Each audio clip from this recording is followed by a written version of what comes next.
Bueno, pues ya estamos. Otra semana más en el Bigote de Abadía y, como es costumbre, con un gran invitado por delante.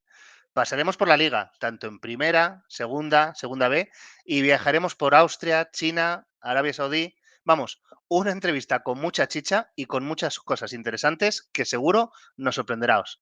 Sentaos, estad atentos y abrir bien los oídos porque lo que viene por delante merece la pena. Y este partido va a empezar y lo vamos a ganar. Saca la lata de la nevera.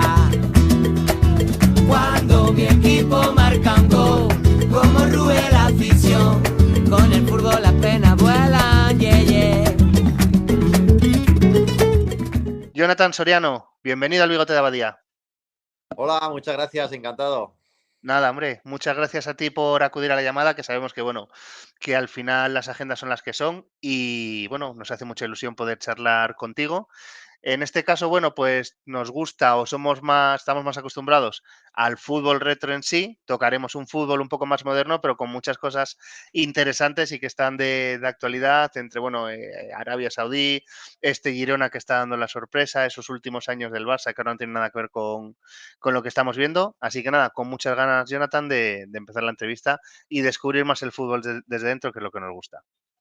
Muy bien, pues también lo intentaré daros toda la información y pasar un buen rato. Seguro que pasamos un buen rato. Mirando un poco por encima, Jonathan, lo primero que me ha llamado la atención es que, bueno, al final tu carrera empiezas en el Español, vas yendo y viniendo un poco a equipos de segunda, vas a primero otra vez al Español y demás, y de repente en algún momento de tu carrera decides pasar de ese competir entre primera y segunda justo hasta segunda B, hasta ir al Barça B. ¿Cómo es que se produce ese cambio de estar justo arriba y de repente decir, bueno, pues me voy al Barça B a segunda B e intento tirar por ahí? Bueno, fueron las circunstancias. Al final yo hice toda mi carrera hasta llegar a profesional en el español, hice la cantera, conseguí llegar a primera división, lo único que no me instauré en la primera plantilla, tuve que salir cedido por falta de minutos y de confianza, hasta que llegó el momento que se me acababa el contrato y las circunstancias fueron esas. Me quedaban 6 meses de contrato y el español me dio un ultimátum de o me quedo apartado de la plantilla sin dorsal o me voy cedido al Albacete, que tenían unos contactos, tenían ellos allí y me podían hacer hueco. Entonces, bueno, fue la posibilidad de ir al Albacete fue esa, no es prácticamente el entrenador tenía también su equipo hecho y fue una manera de poder colocarme allí. Y fue a través de estos 6 meses que estuve en Albacete que cuando llegué acabó la temporada y ahí fue cuando, después de esperar y esperar, pues salió la posibilidad de volver a empezar prácticamente, ¿no? Volver a ir a un filial, todavía era relativamente joven. Sí. Pero bueno, cuando llegué al filial me di cuenta que ya no era tan joven.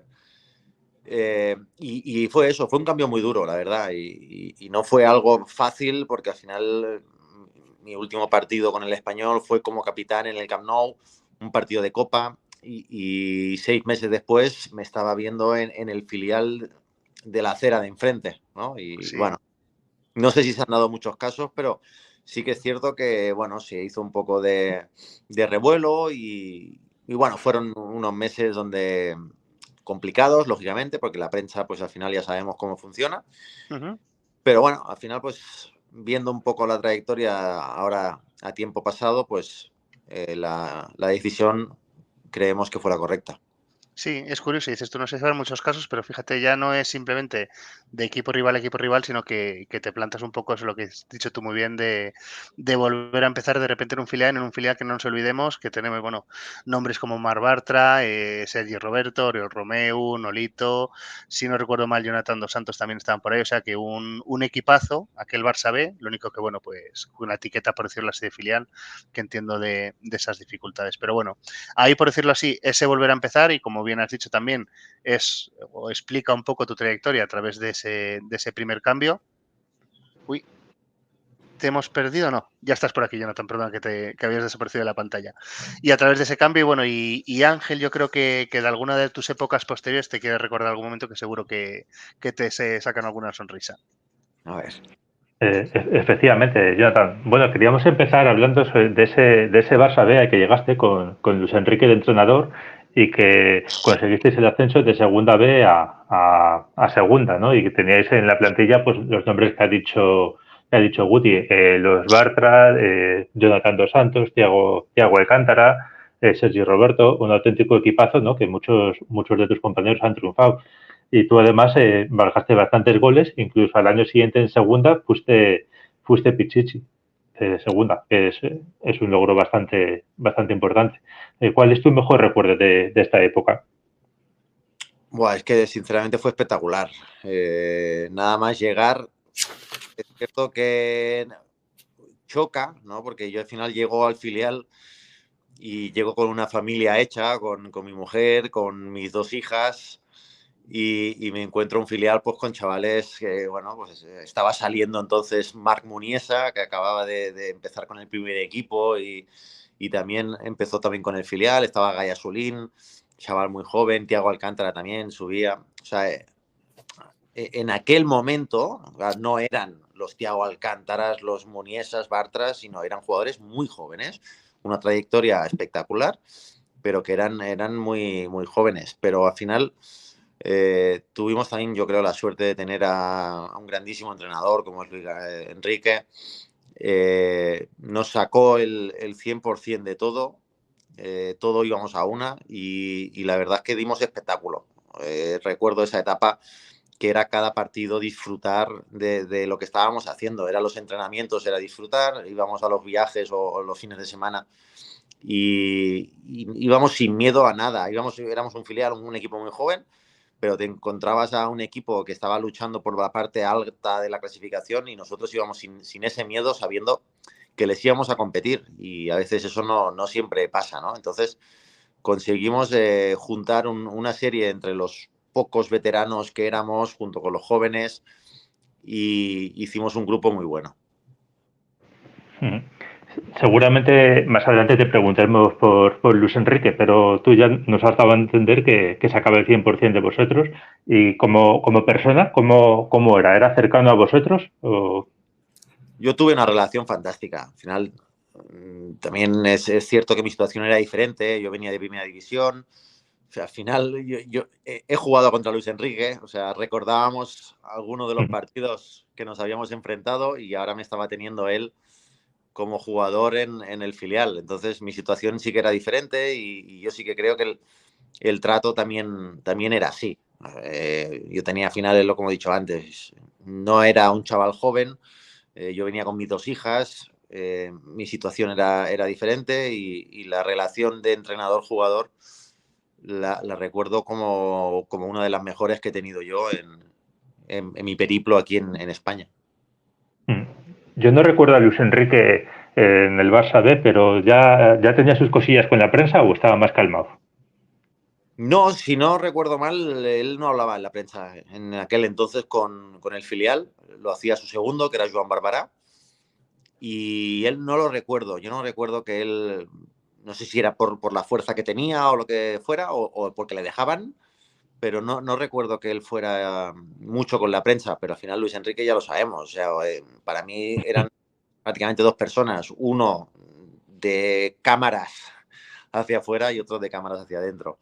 Sí. A veces que lo decíamos, hostia, te has metido en un jardín casi sin motivo, ¿no? Pero él se encontraba bien no llevándose bien con la prensa. Él sabía manejar esa situación, pero sí es cierto que no tiene nada que ver lo que es Luis Enrique en el privado con el público.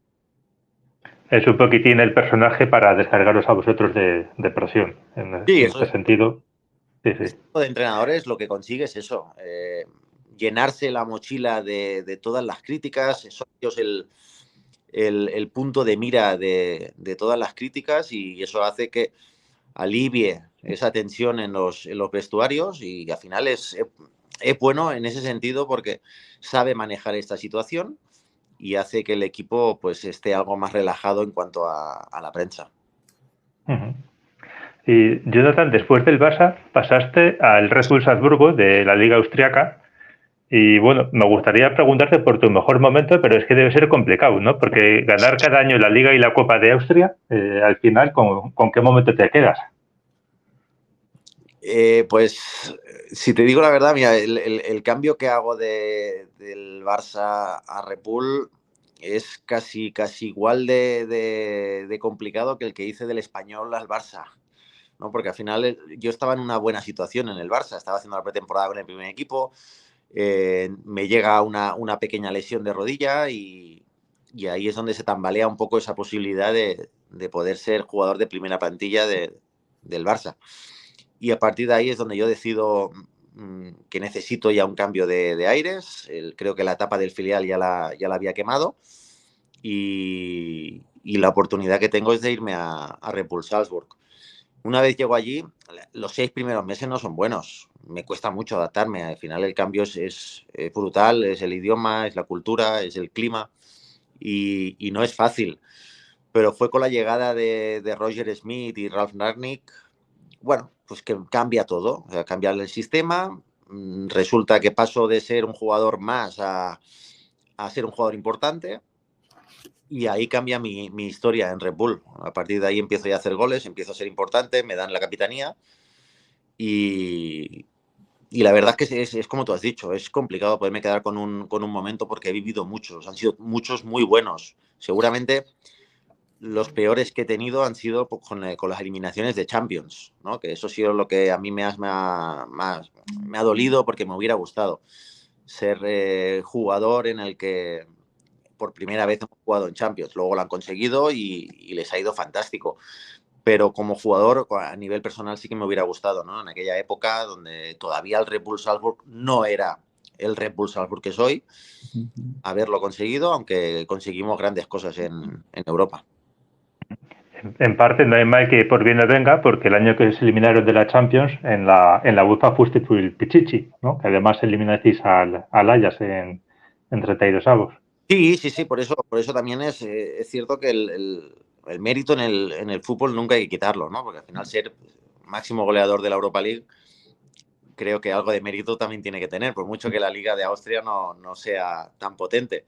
Pero al final es algo que me hubiera gustado algún trofeo, ¿no? Para poder tenerlo yo y poder fardar un poco, pero lo llevo en la cabeza, que a veces también es importante. Mientras lo siga recordando es bueno. Pero bueno, es lo que te digo, Red Bull me consiguió poner otra vez en el panorama europeo, jugando en Europa, consiguiendo campeonatos nacionales como la Copa y la Liga y consiguiendo muchos goles, pudiendo luchar por la bota de oro, ¿no? Estando en la lista con jugadores de talla mundial y eso es algo pues que, bueno, significa que aunque la liga fuera menor, que eso no pasa nada por decirlo, el rendimiento individual era bueno. Sí, tal cual, o sea que al final, bueno, pues cumpliste, por decirlo así, el sueño de muchos de nosotros, ¿no? Que es triunfar y verte ahí en las listas con los mejores delanteros, o sea que individualmente tiene que ser una pasada. Y comentabas, ¿no? El cambio del Español al Barça, o al Barça en este caso, fue complicado, del Español al Red Bull también fue complicado y luego ya te lía la manta a la cabeza y no es otra cosa que viajar, ¿no? Ya tiras para China, tiras a Arabia con una vuelta luego a España. ¿Qué recuerdos te vienen en la cabeza de esas dos etapas un poco más exóticas de China y de Arabia?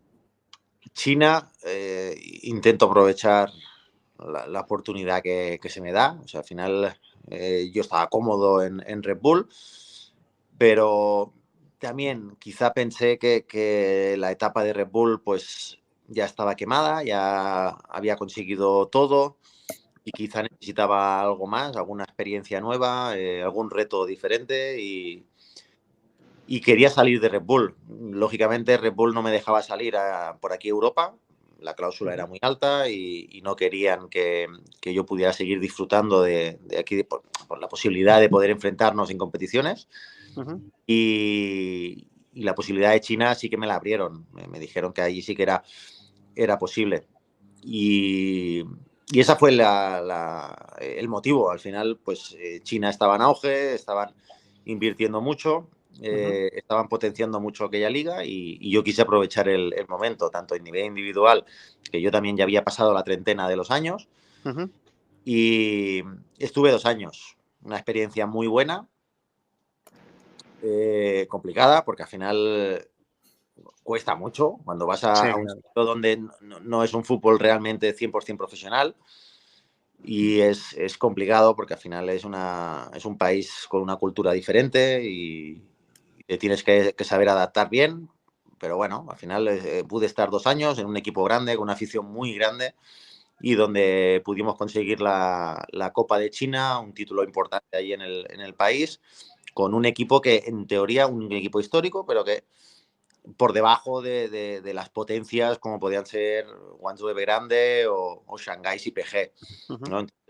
Poder Perdona, conseguir... Jonathan, para que lo sepa la gente, que tú estabas en el Beijing Wuhan, ¿no? Y que además era el equipo también de Jonathan Viera, que supongo que te facilitaría un poquitín la adaptación, aunque llegaste tú antes, me parece. Sí, yo llegué antes. Yo creo que le facilité mejor la adaptación a él. Ah, vale. Un año antes, él llegó en el segundo año, vino Bakambu y Jonathan Viera. Y en mi primer año estuvimos con Burak Yilmaz, era el otro delantero, con Renato Augusto y con Ralph, un brasileño. Y luego pues había decidido ya pues, acabar ya con esta etapa del extranjero, me quería volver ya para aquí a España. Y me sale la oportunidad otra vez de irme a Arabia. Y bueno, pues estas experiencias a veces salen así, cuando vas casi sin ganas de decir yo tengo ganas de irme ya para casa y dices, bueno, pues ya que estoy en el extranjero aguanto un poco más y al final pues Arabia es un poco así, al final ellos tienen el poder. Cuando yo llegué, a mí me ficha Jorge Jesús, el entrenador mítico de Benfica, y cuando yo llego el 2 de enero y el 30 de enero lo echan. Entonces me quedo un poco sin ese escudo, ¿no? Con la persona que me había fichado. Y el equipo al final, muchos cambios, no se consiguen los objetivos y al final de la primera temporada, pues también decidimos hacer el cambio. Ellos tampoco pretendían quedarse conmigo. Yo también todavía tenía más ganas de volver a casa y ahí es cuando decido ya volver al Girona. Fíjate un Girona que fíjate ahora cómo está y tú no estuviste hace tanto tiempo, pero bueno, carrera extensa y yo creo que vas a tener que hacer memoria para sacar alguno de los nombres propios que te va a preguntar Pablo. Sí, Jonathan. Vamos con 2 clásicas preguntas que solemos hacer a los entrevistados. La primera, mejor jugador con el que has compartido vestuario. Sé que has jugado en grandes equipos, para empezar el Barcelona, etcétera, pero si tuvieras que quedarte con uno, el que más te haya impresionado, ¿quién ha sido?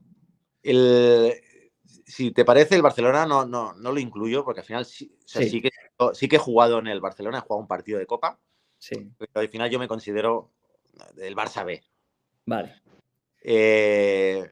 Y sinceramente por Red Bull he tenido la suerte de que han pasado jugadores de todo tipo. Al final desde Mané, Savitzer, es igual, muchos. Pero quizá no en el momento en el que yo estoy con él, pero sí por la trayectoria que le veíamos y por lo que ha sido como futbolista, creo que Thiago Alcántara para mí ha sido un fantástico jugador, un jugador con calidad, un jugador con clase, un jugador con personalidad y que ha conseguido todo el éxito que ha conseguido por méritos propios. Y luego vamos con la otra gran pregunta. Al ser delantero, te has tenido que enfrentar a grandísimos defensas rivales. Si tuvieras que decirme algún defensa que dijeras tú, joder, es que este tío no me voy de él de ninguna manera, o qué bueno es, me lo está poniendo imposible. ¿Hay algún defensa así que se te venga a la cabeza? Bueno, en mi época de jovencito tengo dos experiencias. Una que es, por ejemplo, Ramos, para mí ha sido el defensa más duro, porque al final era muy intenso, era agresivo y además alguna hostia te llevabas. O sea, él se llevaba la pelota, una hostia te llevabas tú. Y lo recuerdo como muy intenso, pero por respeto, o sea, por al final, claro, Pablo Alfaro. Recuerdo una jugada en Montjuic, cuando todavía yo en el Español jugábamos en Montjuic, sí. Y recuerdo una contra a favor nuestra, a favor del Español, y yo iba corriendo al lado de Pablo Alfaro. Claro, antes no habían todas las cámaras que habían ahora. Antes, cuando la pelota estaba en un sitio, lo que pasaba en otro no lo veían. Y recuerdo esa carrera de 50, 60 metros, que yo irme completamente al otro lado de donde estuviera Pablo Alfaro. Y Pablo Alfaro me iba persiguiendo, al final íbamos hacia la portería. Y lo recuerdo y eso nunca se me... Tengo la imagen grabada al final lo que veíamos antes en las noticias, en reportajes de fútbol, ¿no? Era pues este tipo de jugadores que hacían faltas, que eran agresivos, que eran... Y recuerdo tenerlo a mi lado corriendo y sufriendo de decir, a ver en qué momento me va a tocar a mí, ¿no? Yo las dos... Un poco el futbolista que más me ha costado enfrentarme, y el otro es una anécdota. Sí, además le escogiste, yo creo que a los dos en plenitud. Bueno, a Sergio muy jovencito, yo creo, cuando estaba empezando, aunque luego coincidirías con él, y a Ramos, pues, y a Ramos y Alfaro también en plenitud. Y esta gente, bueno, Ramos al final sobrevivió, pero Pablo Alfaro, Javier Aburto, esta gente, en esta época del VAR, no sé lo que hubiesen hecho, la verdad. Hubieran tenido que reinventar. Sí, y lo hubiesen hecho muy bien, además, ¿eh? Sí, estoy seguro. La calidad la tenían, pero estamos hablando de Pablo Alfaro, pero estamos hablando de Hierro, estamos hablando de los futbolistas que quizá eran algo más finos, pero yo recuerdo, yo he estado en un córner y Ayala pisarte y hacerte lo que se hacía antes. O sea, yo no estoy diciendo ni que sea bueno ni que sea malo, pero antes el fútbol también era eso, era esa pequeña picardía, el incomodar al rival. Y tú ibas a un córner o ibas a enfrentarte a ese jugador y tú ibas con ese respeto de decir, bueno, a ver ahora qué me va a pasar, ¿no? Entonces, ahora, pues se hubieran reinventado, pues eso no lo hubieran hecho, hubieran sacado otras... Yo he tenido a Mauricio Pochettino de compañero, y Mauricio Pochettino, su mejor cualidad no es la velocidad, y te quitaba siempre la pelota, y es lo que te digo, y encima te llevabas una hostia, porque eran jugadores muy listos, eran jugadores que iban por delante de la jugada. Sí. Y ahora, con las cámaras, pues sí, seguramente, algunas rojas se hubieran llevado, pues porque al final ese genio lo sacas, pero son jugadores que al final, pues a lo mejor esas faltitas de que la pelota está en un lado y yo te doy un pisotón o te doy un codazo, lo que sea, no lo hubieran hecho, ¿no? Pero al final es el fútbol de ahora. Sí, en el fútbol antes al final no había tanta academia, no había tanta escuela. Yo creo que al final salía la gente de la calle y unos tenían unas cualidades, otros tenían otras, y lo que consistía era en maximizar tus recursos a más no poder. Es un poco lo que está ahora, ¿no? Sobre la mesa. Ese fútbol se está perdiendo quizá también. No Para tanto, todos los lados, sí. Pues, no digo el agresivo, sino el fútbol callejero, ese futbolista de calle, de estar horas y horas y horas pegándole patadas a una pelota en el parque, en el polideportivo. Era lo que hacíamos nosotros. Al final no había nada y tu única función era ir a ver dónde estaba la pelota o a ver dónde estaban tus amigos para ir a jugar. Y ese futbolista sí que se está perdiendo, porque al final ahora todo es mucho más mecánico, es todo mucho más... hay que hacer lo que se entrena. Está bien ser disciplinado, pero bueno, se está perdiendo un poco ese futbolista. Sí, era lo único que tenemos que hacer y estudiar también, Jonathan. También tenemos que dar un poco de ejemplo a los jóvenes ahora. También tenemos que estudiar. Pero bueno, que nada, oye, la siguiente parte de la entrevista también te viene de la calle y son los seguidores, que nos dejan siempre algunas preguntas y Ángel aquí hace una selección de las mejores. Bueno, Jonathan, la mayoría de las preguntas que nos hacen van en la misma línea. Por ejemplo, Dame Bola Podcast dice si le da algo de rabia no haber triunfado en España. Jesús Fernández, ¿por qué no tuviste esa paciencia para triunfar en España? Etcétera. O sea, quieren saber por qué te fuiste al extranjero, ¿no? Porque quizá en España pues hubieras tenido más oportunidades de brillar, de contar para la selección incluso. ¿Tuviste alguna oferta antes de salir al Red Bull Salzburgo de España? Sí. Cuando yo estaba en el Barça B sí que tuve la oportunidad de irme a equipos de la Liga Española.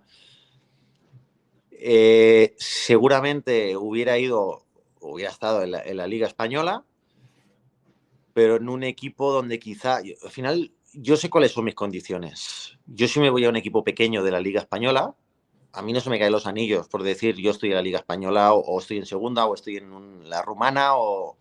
Yo lo que quería era disfrutar, lo que quería era saber cuáles también son mis condiciones. Si a mí me pones a correr, si me pones a luchar, me dejas solo a correr contra los defensas y ser yo el que se busca la vida, no voy a ser titular con ningún equipo. Al final mis condiciones son las que son. Yo soy un jugador de área y yo también necesitaba tener a grandes compañeros que, por decirlo de alguna manera, hicieran ellos un poco la jugada hasta llevarla al área, que ahí es donde estaba yo.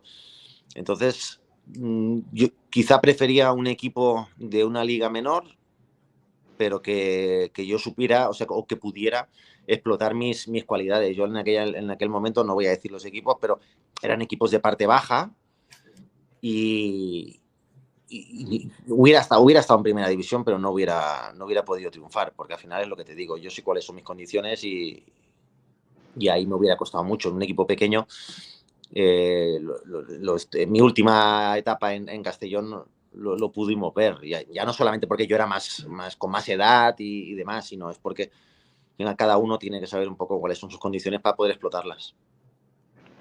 Te veo muy, muy seguro, Jonathan, de esto que dices, y puede ser, ¿no? Porque al final nadie te conoce mejor que tú, pero igual hay otros jugadores también, tipo killer del área, pues como Cristian Estuani o Jaime Mata, que también han sido pichichis en segunda y al final pues les ha ido bien en primera división, incluso llegando a la selección, ¿no? Cada uno la suya.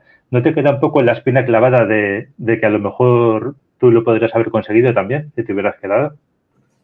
Sí, pero si algo tengo es que no miro atrás. O sea, ¿qué hubiera pasado? ¿No? ¿Qué hubiera pasado si yo no me hubiera lesionado en la gira con el Barça en el primer equipo? No lo sé. Uh-huh. O sea, es que no, lo quiero convertir en una virtud, el no arrepentirme, yo estoy muy contento con la carrera que he tenido. ¿Qué hubiera pasado si hubiera estado en un equipo en primera división?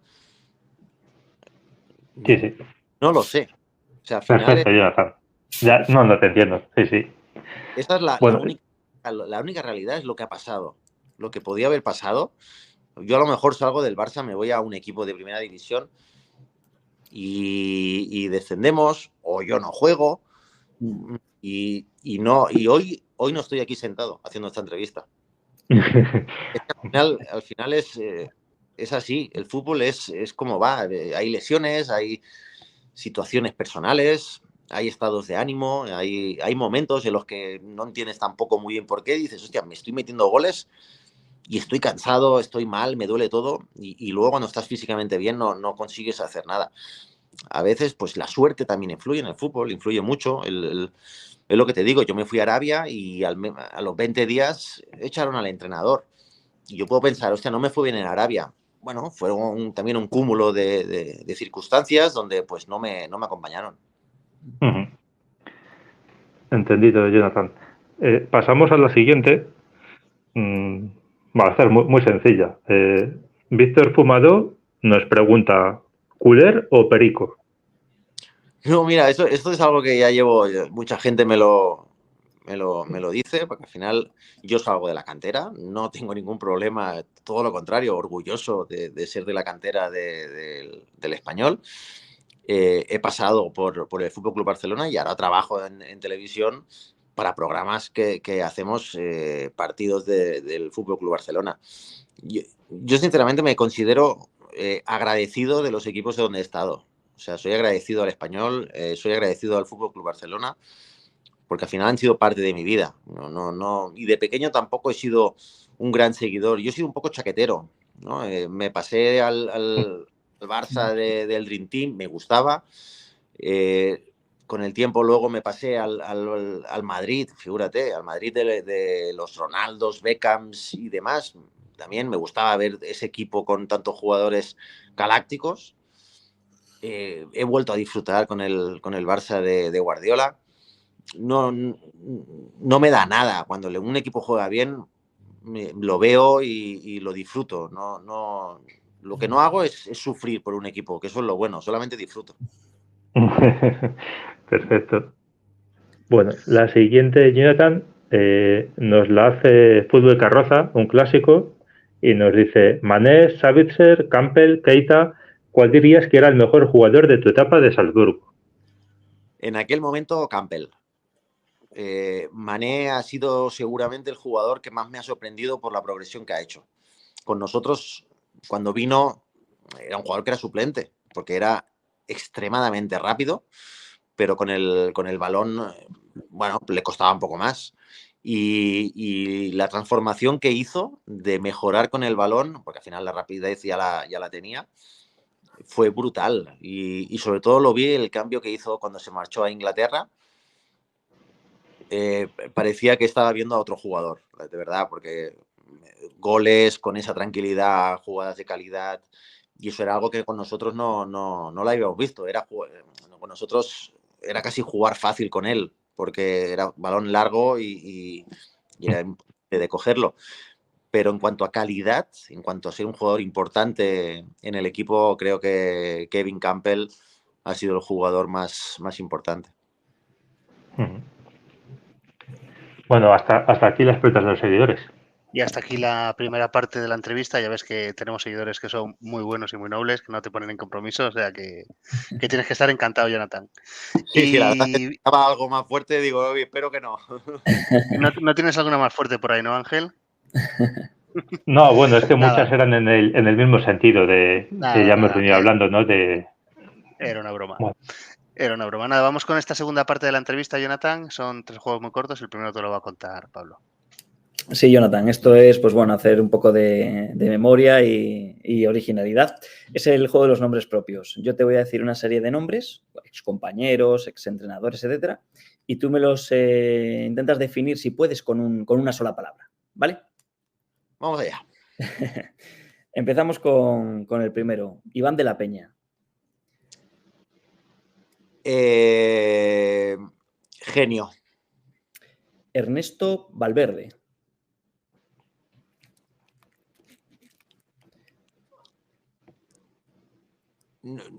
No tuvimos feeling en aquel momento. No te puedo decir, no tuvimos feeling. Vale. Leo Messi. El mejor. Gerard Deulofeu. Tiene que ser solamente con una, ¿no? Si puedes explayarte un poco más, tampoco pasa nada. No, grandísima promesa en aquel momento, cuando estuvo conmigo. Vale. Xavier Hernández. Xavi. Jugador histórico. ¿Jugador o entrenador? Casi me vale de las dos. Bueno, compartiste con el vestuario, entiendo, cuando entrenabas con el primer equipo. Pues vamos a darle como jugador, que me imagino que lo conozcas más. Histórico. Para mí, uno de los mejores centrocampistas de la historia. Perfecto. Pep Guardiola. Sabio. Y por último, Diego Costa. Hostia, esta no me la esperaba. Te prometo que esta no me la esperaba. Loco. Sí. Un tipo fantástico, pero loco. Sí, si quieres hacemos ahora un poco repaso de los nombres de los que hemos hablado. Empiezo con Leo Messi. Me imagino que hayas entrenado con Messi, que hayas compartido rondos con esta gente. ¿Para ti Messi es lo mejor que has visto? ¿Cómo es Messi en un entrenamiento?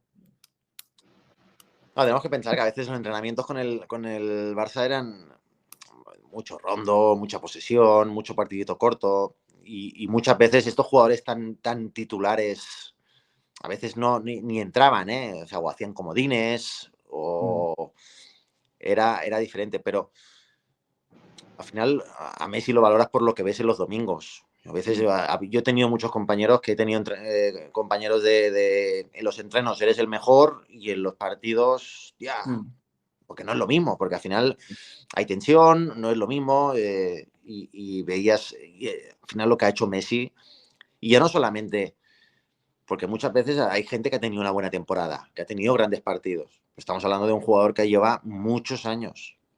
Entonces, llevar tantos años a ese nivel, siendo tan importante, consiguiendo tantas cosas, sobre todo haciendo lo que hace, con esa seguridad con el balón, para mí nos va a costar volver a ver un jugador así. Luego hemos hablado de Xavi. Xavi, Iniesta, esta gente, si os tocaba en un rondo con ellos, si querían, ¿no olíais el balón? ¿O cómo era? Sí, ¿Cómo sí, era no. eso?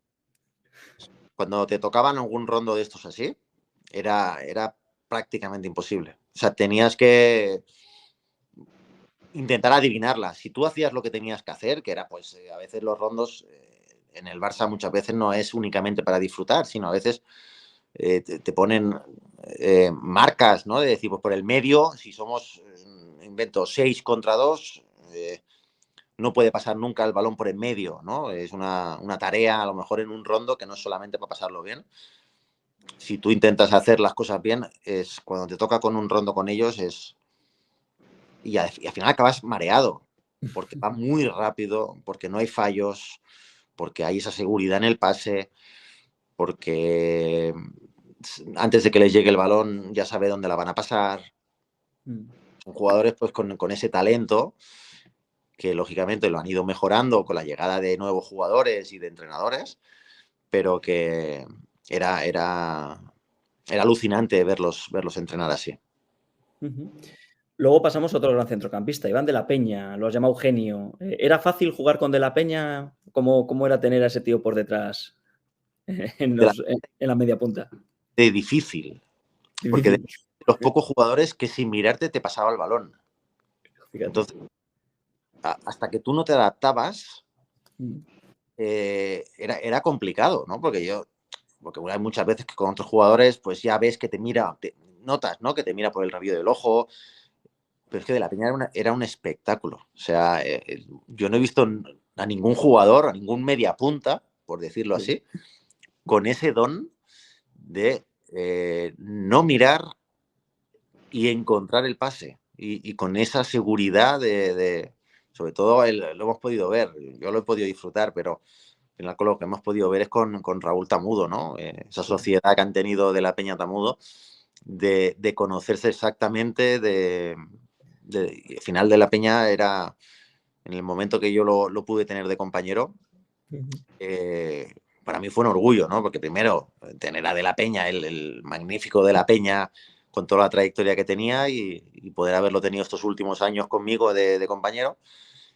Y lo disfruté mucho porque veías ese toque de balón que pocos futbolistas han llegado a tener, ¿no? La visión y el toque. Luego Diego Costa, era un tipo que, bueno, le veíamos jugar y tipo agresivo, temperamental, pero luego igual en el vestuario era una malva. ¿Cómo era Diego Costa? Mira, tuve la suerte de tenerlo 6 meses de compañero en el Albacete. Sí. Y el primer día que llego, los primeros 2 días, me dicen, bueno, este es un chico que está cedido del Atlético de Madrid y, bueno, ten paciencia con él, ¿no? También éramos delanteros y dice, a lo mejor se puede sentir amenazado por lo que sea, pero ten paciencia con él y no entres un poco a su guerra. Efectivamente, conmigo no, ¿eh? Pero lo veías, o sea, era un espectáculo pero al final era de estos jugadores que se transformaban cuando entraban dentro del campo. Se transformaba, o sea, era un loco y te chocaba y te mordía y te pegaba y lo que decíamos esto del VAR, sí, que Diego Costa ahora sufriría mucho con el VAR. Claro. Le pillaría muchísimas cosas de las que hace. De cuando el balón está en un lado, pues Diego Costa se está centrando en desestabilizar al central, en sacarlo de la marca, pero al final se convertía hasta en gracioso. O sea, de tantas tonterías que hacía, se convertía en gracioso de decir, pero qué imaginación tiene de hacer estas cosas. Por eso digo que es un loco, porque me lo pasé pipa, además, fuera del campo. Un tipo fantástico y un muy buen chaval. Muy buen chaval. Luego hablamos de Deulofeu, un tipo que estaba en todas las quinielas para ser un grandísimo jugador a nivel nacional o europeo. ¿Qué crees que es lo que le pasó a Deulofeu? ¿O cómo prometía tanto y luego qué crees que es lo que le pasó? Tú lo has dicho, ¿eh? Yo hubiera apostado por él. Cuando yo lo cojo, si me entiendes, lo cojo. Cuando viene al filial con nosotros, ya era mi última época. Sí. Yo tendría pues mis 25, por ahí andaría. Y él acababa estaba subiendo. O sea, era un chavalín joven, pero con una personalidad fantástica, complicada, porque al final, pero un tipo era muy noble.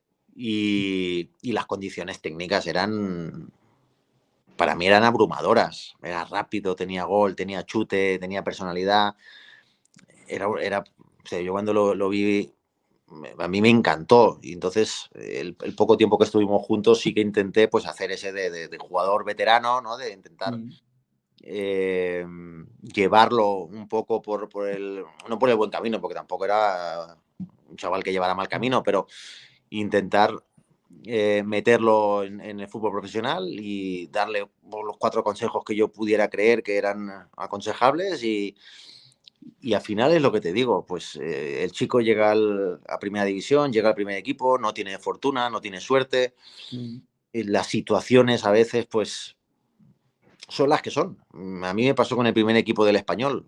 Yo venía con una trayectoria buenísima y cuando llegas al primer equipo, pues a veces pues el entrenador que viene nuevo no confía en ti porque no te conoce, no le gustan tus características, no le gusta tu forma de ser, lo que sea. Pues yo creo que ahí de lo feo pasó un poco por esa etapa, de que cuando llegó el momento de romper la barrera de primera división, bueno, pues no tuvo esa suerte de poder mantenerse en el primer equipo. Y ya por último, Pep Guardiola, genio. ¿Cómo era entrenar con Guardiola? ¿Era tan técnico, tan estudioso? ¿Se notaba sobre otros entrenadores? ¿Cómo era Guardiola? Y luego se imponía tanto ese tío. Sí, era aprender cada día. Al final un entrenador, lo que tú te das cuenta es cuando tú entrenas algo, llega el domingo y sale, una vez dices, bueno, pues te ha salido bien, pero cuando es siempre, cuando a ti te hace hacer una locura de movimiento, porque al final muchas veces nos pasaban estas cosas, de hacer una locura de movimiento, de decir, yo soy delantero y me estás haciendo irme a posición de banquillo. Y es para dejar hueco, es para crear posiciones nuevas a otros jugadores. Lo tiene todo estudiado y además son cosas que le salen, porque hay muchos entrenadores que han intentado hacer movimientos diferentes y por lo que sea pues no salen, pues por lo que sea. Pero con Guardiola yo sentía, además te da esa seguridad de que lo que te está diciendo va a salir y es lo mejor. En ese sentido, sinceramente, me recuerda mucho a Luis Enrique. Quizá Guardiola ha tenido mucho más éxito, pero ese convencimiento de lo que te están diciendo está saliendo. Cuando lo entrenas la primera vez, piensas, es una locura, no va a salir porque es imposible. Y a base de entrenar, de quedarte, de intentarlo, te das cuenta que acaba saliendo y el equipo se acaba beneficiando. Y al final es lo que hemos visto. El Barcelona de Guardiola ha sido el más exitoso, ya no solamente por títulos, sino por fútbol. De Barcelona, Bayern, City, la verdad que donde ha ido ha dejado huella. Y lo que sí es curioso, fíjate, en una entrevista, yo creo que fue con Évole, le preguntaron a Messi cuál es el entrenador, también un poco lo que hacemos nosotros, pero cobrando, ¿no? Lo que hacía Évole. El entrenador que más le había marcado y les puso al mismo nivel a tanto a Luis Enrique como a Guardiola. O sea que al final es gente que cala, y recordar también ese partido contra la Real, ¿no? En el que Luis Enrique sienta a Messi, sienta a Neymar, y desde ahí es otro equipo. O sea que al final tienen son diferentes y al Sí, final... al final está bien para lo bueno y para lo malo, ¿eh? Son personas que tienen ese carácter y si consiguen hacerle creer al jugador que están en la dirección correcta, van a tener éxito. El problema es que no todos los entrenadores consiguen enviar el mensaje correcto o no consiguen calar en la mente del jugador. Tal cual. Ángel, preguntas cortas, a ver qué tal se te da sustituir a David en este punto. Esto es cortitas y al pie. Eso. Estas son las preguntas fuertes que no te he podido hacer antes de los seguidores, pues te las voy a hacer ahora. A ver qué tal. Vale, venga. La primera sería el compañero más picón, en el sentido de que le tiras un caño y se enfada, le haces una entradita y se enfada. Espera, perdona, que se me ha cortado justo cuando has dicho el jugador más... Más picón, en el sentido de ese jugador que se enfada si le tiras un caño, si le entras un poquitín fuerte, si no se la pasas. ¿Quién? Nolito. Ah, Nolito. Vale. Bueno, te iba a preguntar también por el compañero más gracioso, pero no vale repetir. Hostia. Ahí sí que me he equivocado yo. Hostia, es que Nolito era muy gracioso, ¿eh? Venga, vale. Nolito otra vez, pero dime otro que sea picón. Otro que sea picón.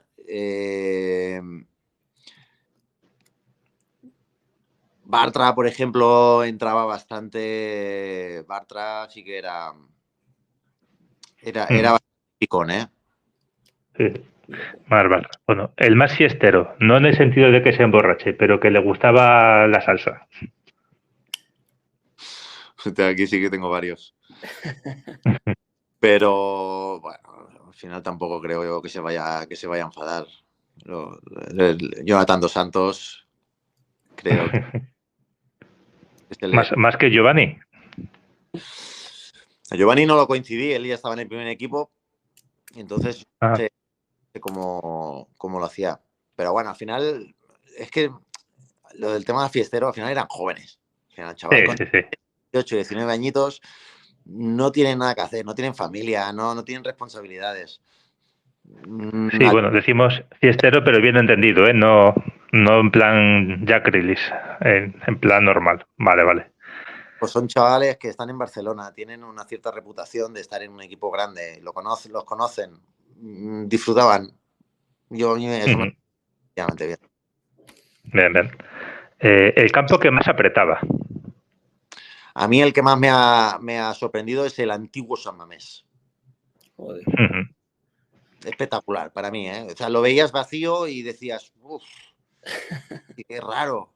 Y cuando estaba lleno, era espectacular, pero espectacular. Era el nuevo, no digo que no sea igual, es más bonito, supongo, no.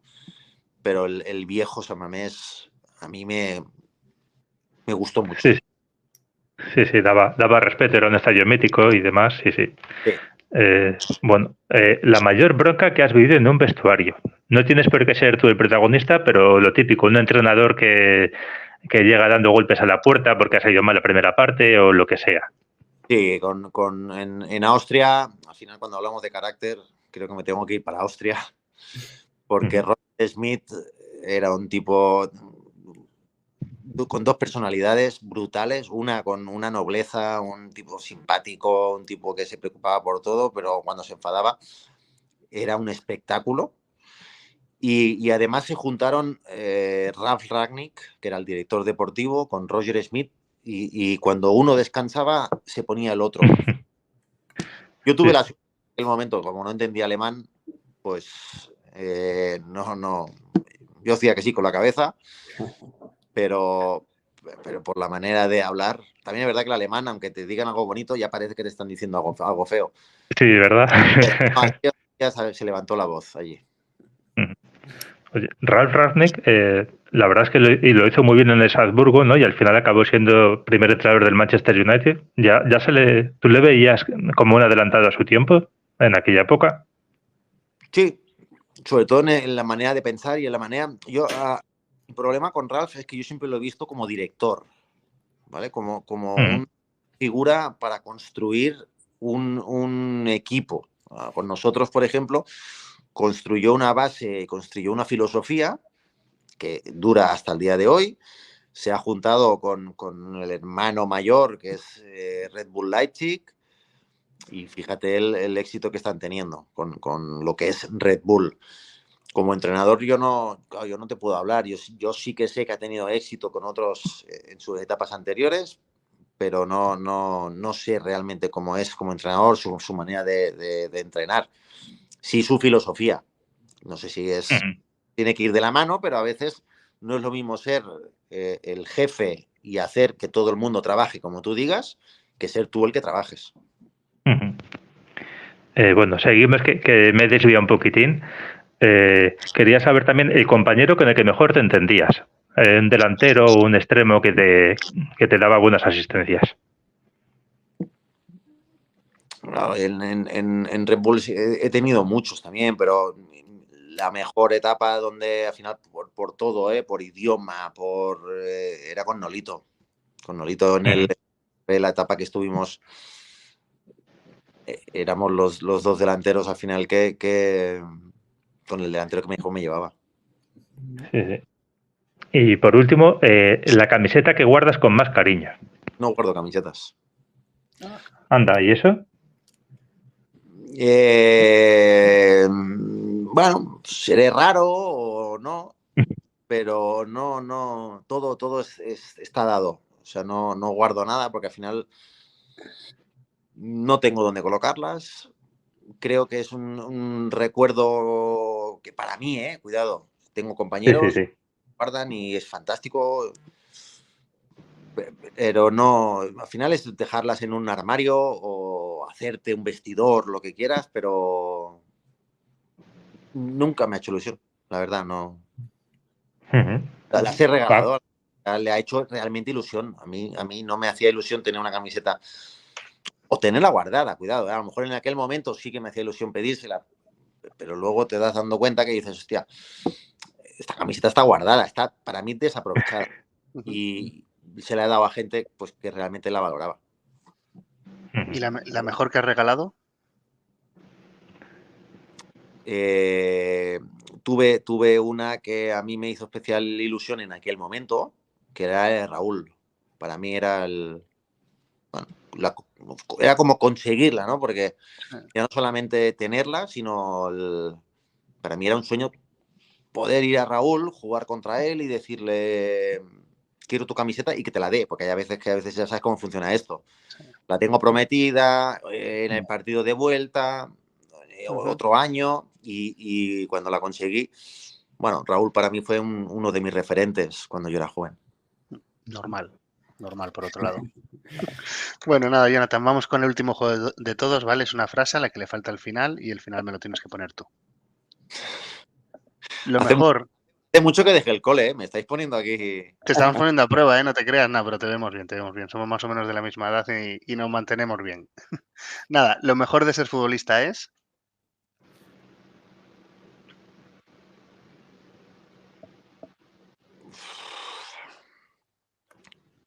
que he seguido aprendiendo. Vale. Al final el fútbol me ha dado la oportunidad de seguir aprendiendo idiomas, culturas. Al final lo que estaba diciendo, yo el cole lo dejé muy pronto y gracias al fútbol pues he podido seguir aprendiendo muchas cosas. Al final te relacionas con mucha gente y aprendes mucho. Al Jonathan Soriano de hace 20 años le diría que... Felicidades. Felicidades porque vas a tener una carrera muy chula. La espinita que me quedó en el mundo del fútbol fue... Selección. Mi experiencia en el Bigote de Abadía ha sido... Fantástica. Bueno, pues en eso coincidimos al 100%. Ha sido un rato súper agradable y súper ameno.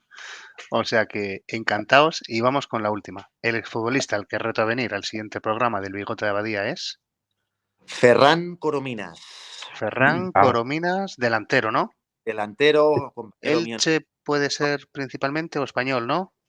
En el Español estuvo conmigo y él también, pues, también tiene una bonita historia, equipos por todas partes, India, también panorama nacional, también ha estado en varios equipos. Sí.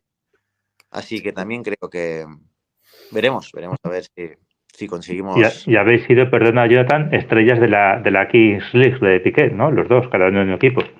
Unos más que otros. Bueno, pero tú también tuviste una buena etapa. Bueno, tuve una etapa. Sí, bueno, el equipo igual no era el mejor, pero... No, por todo, por todo. Yo también fui a pasármelo bien y no fui con la intención de que van otros futbolistas, que es a a currar, yo fui a pasármelo bien. Ujú. Mm. Ya, sí me pierdo un poco más, pero bueno, habéis acabado. Yo creo que ahora mismo es o Kings League o Padel, es donde os vais la mayoría. Me voy con la segunda. Sí, ¿no? Pues si me Mejor, lo propones, me voy con la segunda, que me lo paso mejor. mejor, mejor. Pues nada, oye, ya hablaremos para el tema de Corominas y si la entrevista ha sido o llega a ser como ha sido esta, pues oye, estaremos encantados. Y nada, Jonathan, que mil gracias, que ha sido un placer poder charlar contigo casi esta hora que hemos estado aquí, que hemos conocido el fútbol desde dentro y que para lo que necesites aquí está el Bigote de Abadía. Gracias a vosotros. Nada, un placer y a ver si nos vemos en la siguiente. Muy bien, un placer, gracias. Un abrazo Gracias. fuerte. Hasta Adiós. ahora. Chao, chao.